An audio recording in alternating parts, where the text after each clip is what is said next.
사랑하는 우리 성도 여러분, 오늘 우리는 어린이 주일을 맞이했습니다. 우리의 귀한 자녀들에 대해서 다시 한번 생각해보는 이런 주일입니다. 우리들에게는 우리의 자녀보다 더 귀한 것이 없습니다.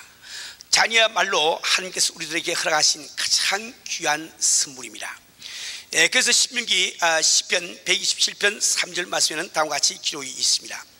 자식은 여호와의 주신 기업이요 태의 열매는 그의 상급이로다. 또한 시편 128편 3절 말씀 보면 다음과 같이 기록이 되어 있습니다. 내 집 내실에 있는 내 아내는 결실한 포도나무 같으며 내 상에 둘린 자식은 어린 감람나무 같으로다. 우리 사는 우리 성도 여러분, 자식은 원래 우리 부모님들의 기쁨의 원천이 되는 것을 우리가 잘 알고 있어요.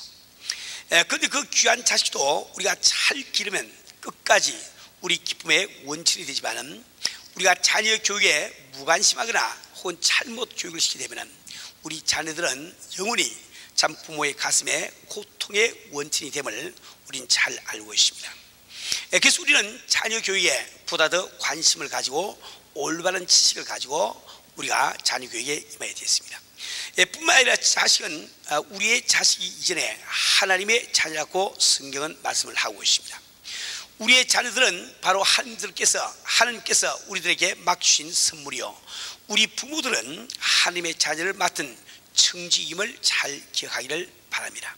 그래서 우리가 자녀를 잘 기르면 하나님 앞에 설 때 많은 상급을 받을 것이요, 우리가 자칫 잘못 기르게 되면 그 책임을 주 앞에서 우리가 져야 되는 것입니다.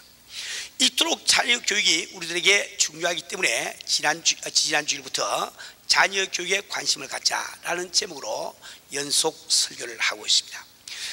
사랑하는 성도 여러분, 여러분의 자녀가 여러분에게 귀하시다면 하나님의 말씀의 귀를 잘 기울이시길 바랍니다. 원래 이 설교에는 크게 두 가지 종류의 설교가 있습니다. 영감적인 설교가 있고 교육적인 설교가 있어요. 이 교육적인 설교를 informative preaching에서 정보를 제공하는 이런 설교라 이렇게 이야기를 하기도 합니다. 지금 제가 하고 있는 이 자녀 교육에 대한 설교는 바로 이 informative한 이런 설교입니다.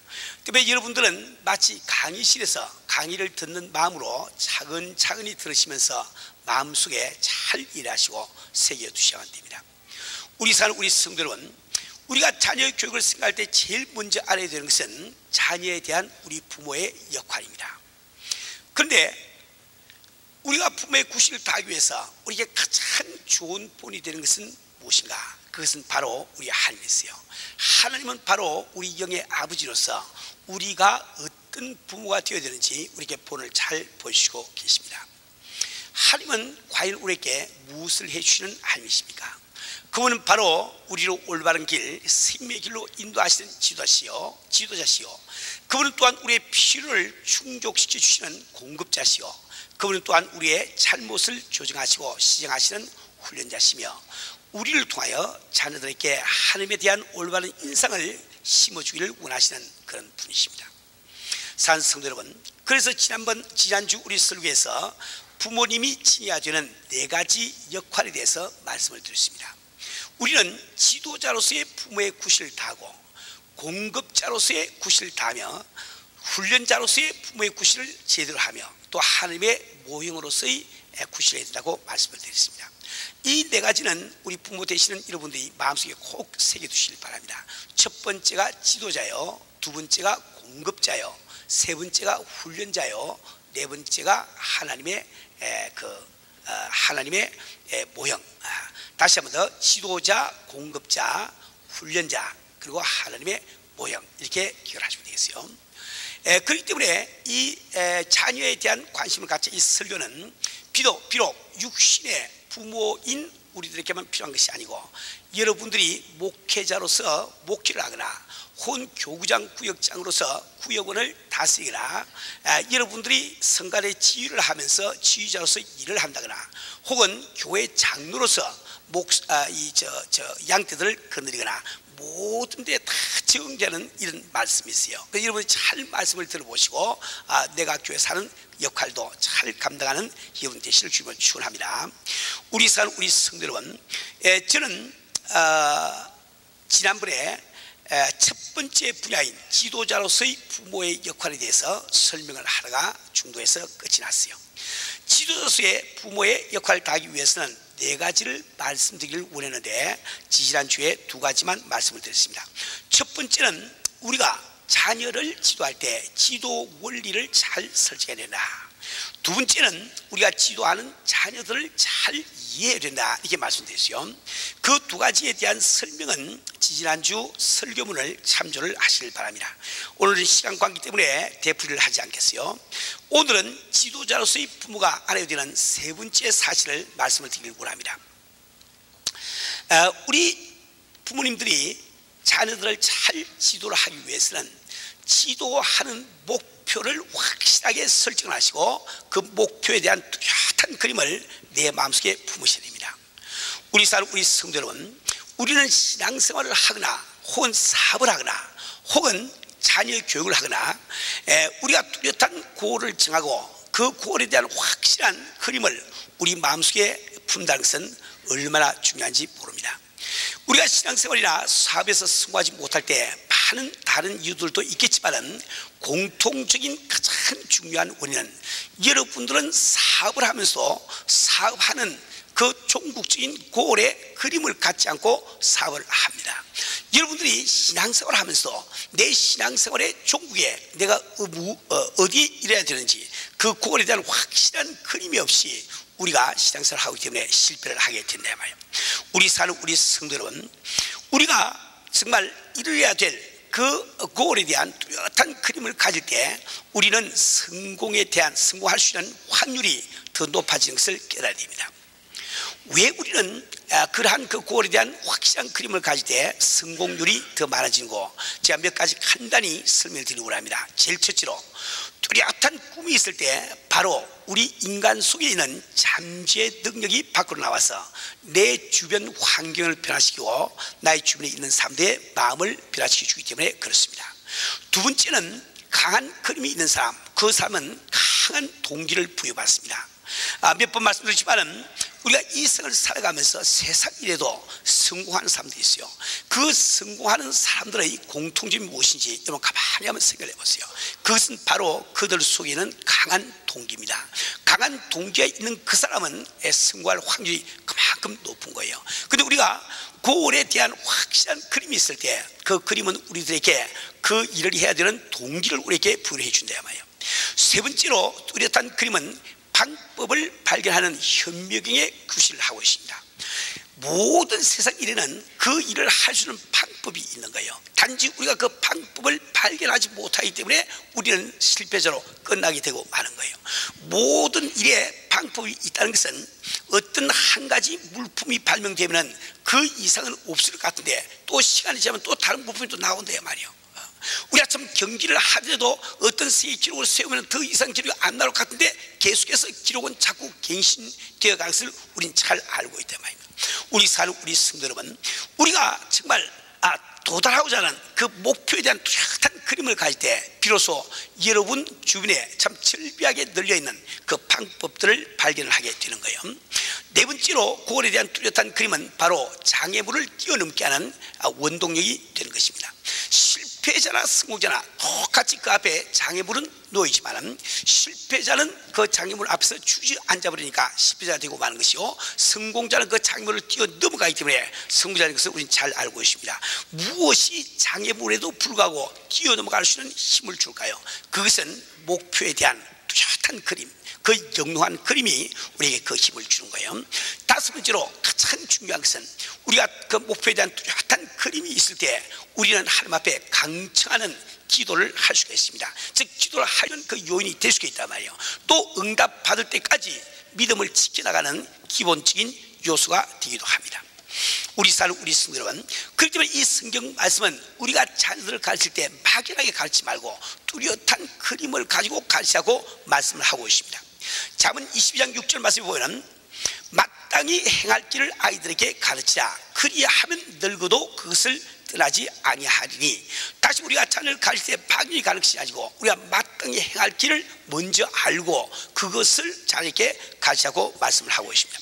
우리 성도 여러분, 우리 한국 부모님들은 자녀들을 낳고 너무 기쁘고 사랑스러운 나머지 기뻐는 하는데 사랑을 하는데 그 자녀들을 어떻게 키울 것인지 전혀 그림을 갖지 않고 키우는 모습을 많이 보게 됩니다.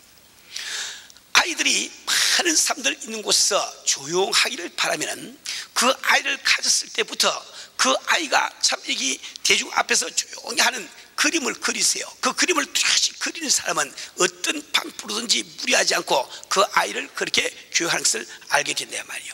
우리 사는 우리 성도 여러분, 책임감이 있는 이런 아이가 되기를 원하면 책임감이 있는 아이의 그림을 먼저 그려야 말이에요. 우리는 반드시 아이들을 교육할 때 교육하고자 하는 그림을 뚜렷이 갖지 않으면 안 됩니다. 우리 사는 성도 여러분, 저는 얼마 전에 루마니아에 가서 아주 감명 깊은 일을 경험을 했습니다. 제가 루마니아 수도인 부카레스트에서 어떤 교회 가서 설교를 하는데 그 교회는 교인들이 약 한 500~600명 모는 그런 교회였습니다.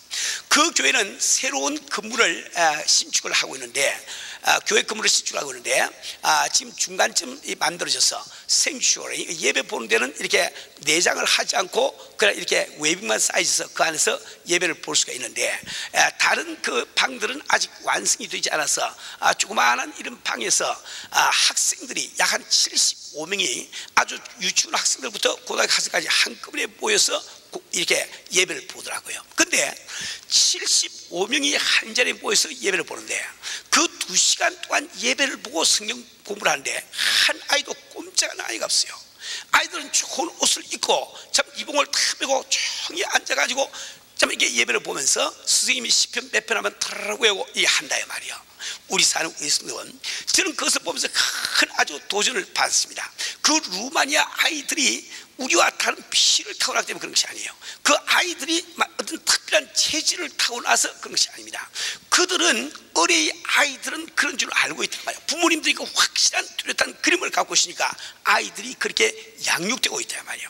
우리가 정말 우리 주일학교에서 문제가 되는 것은 우리가 참 주일학교로 가르치는 우리 반사 스님들이 그 자녀들, 그 아이들을 어떻게 가르치는 그 상태에 대한 그림을 확실히 갖지 않고 가르치기 때문에 잘 교육이 안 되는 것을 많이 본다 말이에요. 그 이번에 저희들은 조사 수행을 하면서 저는 우리 조사들에게 그 점을 아주 강조해서 설명을 해 주었습니다. 우리 사는 우리 성도 여러분, 저는 루마니아에 가서 우리가 돕고 있는 우리가 참 후원하고 있는 전도자 가정에 가서 잠을 잤습니다. 두 가정을 제가 방문해서 잠을 자보았는데 한 가정에는 아이들이 11명이고 또 한 가정에는 15명인가 그랬습니다. 근데 그 부인들이 대개 나이가 한 35, 6세밖에 안 됐어요. 안 됐는데 아이가 11명, 15명씩 있으려고 하니까 이건 아주 지금 낳은 지 몇 주 안 되는 아이부터 시작해서 그냥 연년생으로 그냥 찰찰 다 있단 말이에요. 그렇게 그 뱃속에 또 하나 또 있어. 그런데 이제 보니까 그 루마니아에서는 공산주의 지하에서 인구를 이렇게 증대시키기 위해서 아이를 낳으면 돈을 더 주었더라고요. 그 돈이 없는 사회에서 아이를 낳으므로 돈이 더 생기니까 모든 가정에서 아이 낳는 경쟁을 하다시피 웬만한 가정에 7, 8명 없는 집이 없습니다. 그래 참 놀라운 것은 아이들이 11명 혹은 15명씩 있는 그 집에 제가 들어가는데 아주 쥐죽은 듯이 조용하대 말이에요. 저는 깜짝 놀라서 아니 아이들이 어떻게 조용하냐 물었더니 근데 그런 이야기입니다. 여기 루마니아에서는 아이들 너무 많이 낳기 때문에 부모가 돌볼 수가 없어. 큰 아이가 둘째 아이를, 둘째 아이가 셋째 아이를, 셋째 아이가 넷째 아이를 차례로 다 돌본다 이거예요. 그냥 자기 기강이 탁 서 있어죠. 서서 얼마나 조용히 몰라. 근데 걔들이 전혀 어떤 것은 무슨 외부적인 어떤 억압이나 메가투리오스 그렇게 한 것이 아니고 그 자발적으로 그렇게 한 것이 아주 눈에 띕니다. 그들은 그렇게 조용하고 있으면서 또 보면은 제일 그 나이 많은 아이 한 2명은 말이지 식사할 때 옆에 탁 서가지고 아주 그 참 이렇게 식당에 그 웨이트 모양으로 탁 서가지고 그것도 아주 웃어가면서 아주 커피를 내가 탁 마시면 다가와서 커피 더 드릴까요? 이렇게 묻고 말이지. 또 가서 탁 서 있다가 또 내가 또 빵 다 먹으면 또 빵 좀 더 가지고 묻고 얼마나 진작에 그렇게 한 줄 몰라요. 그래갖고 조그마한 애들이 손님이 또 호기심이 나니까 기어와가지고 또 문을 싹 내다보고 또 싹 가서 또 길걸 웃다가 또 이렇게 가만히 한다 말이에요. 우리 사는 우리 성도 여러분, 그들은 왜 그렇게 할 수 있을까요? 그들은 바로 자녀들을 그렇게 키울 수 있다는 그림을 갖고 있단 말이야. 우리가 그 그림을 갖지 않고 우리가 교육을 시키기 때문에 그게 이루어지지 않는 거예요. 우리 사는 우리 성도 여러분, 우리는 정말 자녀들을 잘 지도하기 위해서, 참 지도자로서 역할을 다하기 위해서는 반드시 내가 지도하는 아이들에 대한 뚜렷한 목표, 그림을 갖고 있지 않으면 됩니다. 우리 사는 우리 성도 여러분, 물론 우리가 참 우리의 그림을 완성시키기 위해서 자녀들을 희생시키지 않는 그런 뜻은 아닙니다. 우리가 정말 자녀들을 사랑하고 그 자녀들이 하나님의 자녀이고 우리에게 맡겨주신 선물임을 우리가 알 때 우리는 그 아이들의 성장 과정에 따라서 내가 미리 가졌던 그 그림을 우리가 얼마든지 변경시켜 나갈 수 있단 말이에요. 우리 사는 우리 성도는 이것을 우리가 꼭 우리 한국 부모님들은 꼭 우리 기억을 하고 반성을 해야 됩니다. 이건 똑같이 우리가 비행기를 타는데 그 서양 아이들은 그렇게 조용하게 있는데 야들 한국 아이들은 그렇게 울고 떠들 수가 없어요. 야들 한 번 보니까 미국에서 어디까지 가는데 처음 타서부터 울던 애가 내릴 때까지 울더라고요. 그러니까 얼마나 옆 사람들에게 그게 바드가 되고 그거 되느냐 말이요. 우리는 지금 아이들을 교육시키면서 그 아이들에 대한 그림을 안 갖고 있단 말이에요. 근데 서양 사람도 그 그림을 갖고 있습니다. 아이들은 공중장소에서는 조용히 해야 되는 것이다. 그림을 딱 갖고 있으니까 그렇게 만들 수가 있단 말이에요. 우리 사는 우리 성도 여러분, 우리가 자녀들을 그냥 기호하고 그냥 응석 받아주는 것, 그것이 부모의 굿이 아닙니다. 당신은 분명히 자녀들에게 마땅히 행할 길을 가르쳐야 되는 그 지도자로서의 정지의 직분을 참 맡고 있음을 꼭 기억을 하기를 바랍니다. 또 우리가 참으로 주의할 것은 우리가 자녀들을 양육하기 위해서 그들에 대해서 그림을 갖는데 종국적인 가장 궁극적인 그림을 어떻게 가냐, 이것이 대단히 중요한 거예요. 우리 사는 우리 성도 여러분, 우리는 크리스천이라고 하면서 우리가 믿는 성도라고 하면서 우리는 자녀들에 대한 그림, 가장 종국적인 그림이 그저 아이들 좋은 대학 졸업해서 그저 좋은 신랑, 좋은 그저 아내 만나서 육신 건강하게 살아가고 참 물질적으로 어려움이 없고 사회에서 존경받다가 죽는 것, 그저 그 그림을 갖고 전부다라고 생각할 수가 있다 말이에요. 우리가 그 그림을 갖는 것이 나쁘다는 뜻이 아닙니다. 우리 그런 그림을 가져야 되는 거예요. 그러나 우리 그림은 거기서 멈추면 안 됩니다. 불신자와 신자의 차이가 뭡니까? 불신자는 영혼을 바라보지 못하는 거예요. 불신자는 이성이 전부다고 생각하는 근시안적인 안목을 갖고 있습니다. 거기 반해서 우리 성도들은 내 눈으로 보이지는 않지만 내가 주가 덕으로 살 영원한 하나를 바라보는 사람들이야 말이에요. 우리가 비록 잠깐 산 이 세상에서 아이들이 물질적으로 풍요롭게 또 참 아이들이 건강하게 또 사회에 존경받으면서 살았다 할지라도 그들이 주님 앞에 섰을 때 볼품없는 삶으로 드러난다고 하면 우리는 참으로 실패한 그런 부모가 되고 말 거예요. 우리 사는 우리 성도 여러분, 우리 크리스천들이 자녀를 위해서 마땅히 가져야 될 최종 그림이라고 하는 것은 어떻게 하면 내 아이가 하나님을 의뢰하는 이런 아이가 될 것인가, 어떻게 하면 내 아이가 하나님의 관심을 끄는 그런 아이가 될 것인가, 어떻게 하면 내 아이가 바로 참 하나님을 기쁘시게 하는 자녀가 될 것인가, 그 그림을 분명히 가지시기를 주로 부탁드립니다. 이제 지도자로서의 부모가 알아야 될 네 번째 사실을 말씀드리겠어요. 그것은 바로 여러분이 지도자가 되기 위해서는 여러분이 자녀들에게 본이 되어야 된다는 사실입니다. 오늘 본문 말씀을 다시 읽어보시면 모세가 이 모든 말씀을 온 이스라엘에게 말하기를 마치고 그들에게 이르되 내가 오늘날 너희에게 증거한 모든 말을 너희 마음에 두고 너희 자녀에게 명하여 이 율법의 모든 말씀을 지켜 행하게 하라 하고 말씀하셨습니다. 우리는 그 아이들에게 율법의 모든 말씀을 지켜 행하게 할 책임을 갖고 있지만 그들에게 그 말씀을 지켜 행하게 하려고 하니까 내가 먼저 내 마음에 그 말씀을 두지 않으면 안 된다고 말씀하셨단 말이에요. 내가 먼저 자녀에게 본이 되지 않으면 안 된다는 것을 말씀하고 있습니다. 우리 사는 우리 성도 여러분, 현대 교육의 목표는 무엇입니까? 그것은 지식 전달입니다. 현대 교육의 목표는 어떻게 하면 아이들이 학교를 나와서 좋은 직장을 가지며 좋은 참 회사에 취하느냐, 그것이 뭡니까? 교육의 목적이 되어 있단 말이에요. 그러나 우리 신앙 교육의 목적이라고 하는 것은 바로 그 아이의 마음을 변화시키는 임을 우리는 참 잘 알고 있습니다. 그 마음을 변화시키는 것은 반드시 변화되어야 될 본이 눈에 보이지 아니하면 변화가 될 수가 없는 거예요. 옛날에 우리나라에 이런 이야기가 있습니다. 참 어떤 서당에 훈장이 계신데, 훈장 그 당시 선생이죠. 그 훈장이 혀가 짧아서 리얼 발음이 잘 안 됩니다. 그래서 바람 이렇게 안 되고 바담 이렇게 안 된단 말이에요. 그런데 이 참 훈장이 학생들에게 천자를 가르치는데 바람풍이 나왔단 말이에요. 그러니까 선생님이 앉아서 바람풍 하니까 아이들이 전부 다 바람풍 할 수밖에. 그래서 선생님이 확 화를 내면서 이러면서 바람풍이 아니고 바람풍이야. 그러니까 또 하루 그래 또 아이 또 바람풍 그러지 않습니까? 이놈들아 바람풍이 아니까 바람풍이라니까. 학생들이 선생님 바람풍이라고 그러지 않았습니까? 그러니까 이놈들아 나는 바람풍이라고 그래도 너희들은 바람풍이라고 그래야지. 그렇게 이야기하잖아요. 아무리 내가 가르칠까 해도 내가 본이 안 되면 자녀들을 가르칠 길이 없는 거예요. 우리 사는 우리 성도 여러분, 우리는 정말 참 자녀들에게 본이 되는 이런 부모가 되지 않으면 안 됩니다. 아이들이 정직하기를 바라시면 부모님들이 먼저 정직하세요. 아이들이 성경 읽기를 원하시면 당신이 성령 읽기를 생활하는 부모가 먼저 되셔야 됩니다. 자녀들이 하나님 앞에 기도하기를 원하신다면 당신이 먼저 기도하는 부모가 되지 않으면 안 된단 말이에요. 우리 사는 우리 성도 여러분, 우리는 자녀들을 위해서라도 우리 부모님들이 올바른 생활의 본을 보이지 않으면 안 되겠어요. 흔히 있는 이야기지만은 우리 한국 분들은 물론 다 그런 건 아니지만은 몇몇 사람 그런 분들이 계세요. 아주 그 자녀 교육에 부주의하신 분이 계셔. 예를 들어서 부부지간에 같이 이야기를 하거나 혹은 참 친구들과 함께 이야기할 때 아이들 듣는 앞에서 그 김 장로가 말이야, 이 전도사가 말이야, 김 목사가 설교하는데 이런 말을 참 잘 씁니다. 우리 사는 우리 성도 여러분, 내가 장로 다음에 님자 하나 더 붙이는 거, 전도사 다음에 님자 하나 더 붙이는 거, 김 목사 다음에 님자 하나 더 붙이는데 시간 그렇게 걸리지 않아요. 에너지 그렇게 소모되지 않습니다. 그런데 내가 어찌 자꾸 아이들 분 앞에서 장로가 어찌고 전도사가 어찌고 목사가 어찌고 이러면은 그 아이들에게 어떻게 올바른 신앙을 심을 수가 있겠냐 말이에요.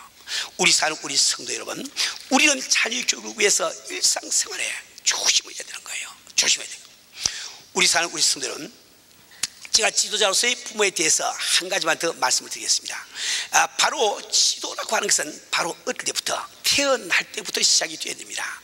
우리 무슨 대중교육 이런 말도 있지만 제가 그 이야기를 하고 있는 것이 아니고, 이 성경 말씀은 바로 마땅히 행할 길을 아이들에게 가르치라. 그리하면 늙어도 그것을 떠나지 않으라고 말씀하고 계신 거예요. 우리는 아이가 국민학교 들어가면 좀 아이 버르장머리를 고치 이런 생각하지 마세요. 아주 어릴 때부터 아이들을 올바른 길로 가르치지 않으면 안 됩니다. 왜 그러니까 우리가 성인이 돼서 하는 많은 행동, 사고 혹은 정서라고 하는 것은 어릴 때 습관이 되는 거예요. 습관. 많은 우리 어른이 돼서 하는 행동은 습관에서 나오는 행동이 참 많습니다. 그런데 이 심리학자들은 우리가 13살이 되기까지 기본적인 습관이 형성이 된다는 거예요. 한번 습관이 형성되면 그것을 다시 뜯어 고치기 참 힘듭니다. 물론 그 이외에 다른 습관들이 또 추가는 되긴 하지만은 한 번 들은 습관이 뜯어 고치기는 대단히 힘들다 말이에요. 우리 사는 우리 성도 여러분, 그래서 참으로 의미 깊은 통계가 나와 있어요. 어른이 된 다음에 교회를 나오는 사람 있죠. 어른이 된 다음에 교회 나오는 사람 있죠. 그분들을 조사를 해보면은 적어도 95%는 어릴 때 주일학교를 다닌 경력이 있는 거예요. 그래서 어릴 때 주일학교를 다녔으면 비록 세상을 살아 철이 든 다음에 참 줄을 멀리하고 세계에 빠져들어갔다 할지라도 어릴 때 들인 그 습관 때문에 다시 교회로 돌아오는 확률이 그만큼 많다는 거예요. 또 재미있는 현상이 있습니다. 이 교회를 나오는데 아주 모태신을 가지고 교회를 다니는 사람, 이 사람들 은혜 받는 게 참 힘들지요. 왜 그러니까 그들은 은혜를 모르고 오랫동안 살아왔으니까 그게 습관이 되어 있단 말이에요. 그래서 그 은혜 받는 게 참 힘이 듭니다. 그러나 모태신앙 가지신 분들이 은혜만 하면 받아보면은 그건 장땡이라, 장땡이. 털 보증수표야 말이에요. 근데 교회를 전혀 안 다니신 분들은 은혜는 참 잘 받아요. 잘 받아요. 그리고 그들은 이게 저는 모르니까 말이에요.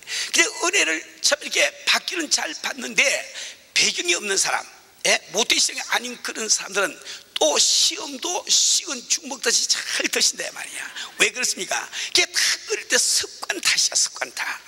내가 정말 은혜를 못 받아도 어릴 때부터 교회를 나간 사람은 습관이 다 젖어 있으니까 일단 은혜만 받고 나면 그건 틀림이 없는 거예요. 그런데 참 이 은혜는 받았지만 어릴 때 교회를 안 나가보신 분들은 그 습관이, 교회에서 습관이 안 되어 있으니까 자꾸만 이렇게 유혹에 지는 것을 많이 보게 된다 말이에요. 우리 사는 우리 성도 여러분, 우리가 참 지도자의 구실을 다하기 위해서 지금까지 4가지를 말씀드렸는데, 첫째로 지도 원리를 설정하라, 두 번째 자녀를 이해하라, 세 번째 고을에 대한 확실한 그림을 가지라, 네 번째 본이되라, 이렇게 말씀드렸습니다.